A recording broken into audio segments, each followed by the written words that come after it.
The mainland stock market failed to make any gains on the first trading day of 2010.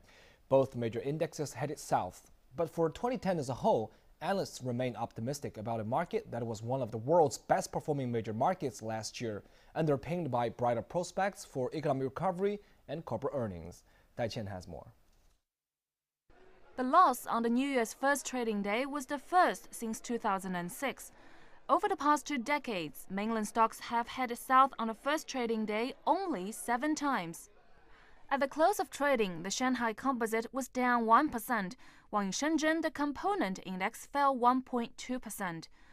Optimism reigned supreme over the past year. The Shanghai Composite increased 80%, while the Shenzhen component more than doubled. Looking ahead, analysts say overall there is room for the market to extend its gains during 2010, but it will come with corrections. We expect the stock market to follow an N shape in 2010. There's a strong upward momentum in the first quarter with better economic figures to be released, good corporate earnings, and a rather loose liquidity. But that will be followed by corrections during the mid-year as inflationary pressures rise as the economy keeps rebounding. Speculation of monetary tightening could drag down stocks, but we expect things to turn around again in the last quarter as the global economy rebounds.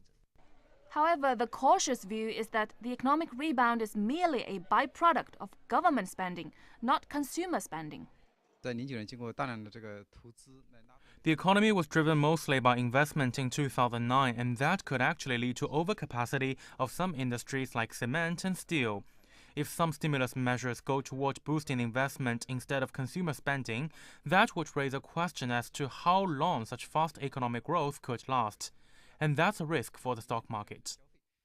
Still, many agree that the imminent launch of the long-awaited stock index futures might push up heavyweight shares. China has said it is ready to introduce index futures that would allow investors to profit even in a falling market. At the start of 2009, no one could have imagined that we would actually have some reasons to look back at the year fondly. It began with much to be worried about: the global financial turmoil and also a slowing economy in China. But no matter what lies ahead, analysts say the worst time has passed. But they also say that we should not get overly excited due to all the uncertainties. 来倩